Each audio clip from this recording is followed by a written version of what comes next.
বিশ্বকর্মার প্রতিমা নয়, বাহন, হাতির পুজো হয় ডুয়ার্সে, যার সাক্ষী থাকেন পর্যটকরাও। আজ বিশ্বকর্মা পুজো। স্বয়ং বিশ্বকর্মার পাশাপাশি তার একমাত্র বাহন হাতিও পূজিত হয় অত্যন্ত নিষ্ঠা ও নিয়ম মেনে।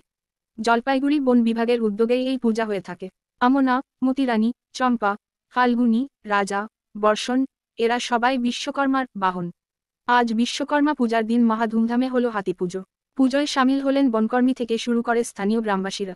এমনকি এলাকায় ঘুরতে আসা পর্যটকরাও সামিল হলেন হাতি পুজোয়। ডুয়ার্সের গরুমারা ও জলদাপাড়া এলাকায় যে কুনকি হাতি রয়েছে, তাদের আজ পুজো দেওয়ার ব্যবস্থা করা হয়। এমনিতেই গরু মারাতে এবছর পর্যটকদের জন্য আরও দুটো কলকি হাতি নিয়ে আসা হয়েছে।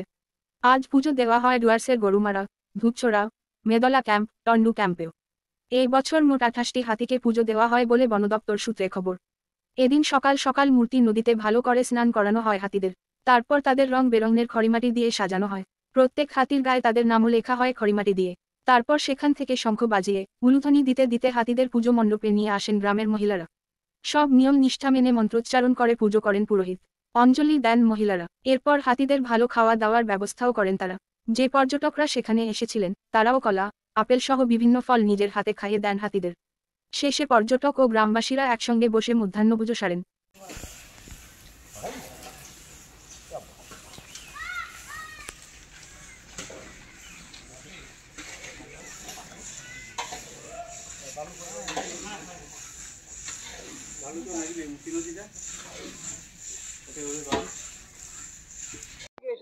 আমি কলকাতা থেকে এসেছি, কলকাতা আমার বাড়ি।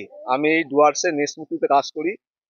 আর এখানে আমি 5 মাস ধরে রয়েছি। প্রতিদিন আমি মাঝে মাঝে এখানে আসি হাতি দেখতে। আজকে আমি এখানে মানসা করেছিলাম পুজো দেবো, হাতিকে কলা খাওয়াবো। ওর জন্য আমি আজকে এখানে এসেছি। আর এখানে অনেক পর্যটক এসছে দেখতে, ভালো লাগছে। কি দেখলেন পিলখানাতে? এখানে আসলাম, সবাই আসছে, এসে ঘুরছে, হাতিকে দেখছে, পুজো ওখানে সব যাচ্ছে। হাতিগুলোকে কি সাজানো হয়েছে? মোটামুটি এখন সাজানো হয়ে গেছে। আর একটু পরেই আমাদের পুজো হবে, তারপরে হাতিদের কলা পুজো মুজো সব করবে। কেমন লাগছে এখানে এসে? আমার তো খুব সুন্দর লাগছে। আমি তো এখানে 4 মাস ধরে আসি, প্রতিদিন সবসময় এখানে থাকি আর এখানে দেখি হাতি। হাতিটা কি এবার প্রথম দেখছেন না আমি এই প্রথম দেখছি।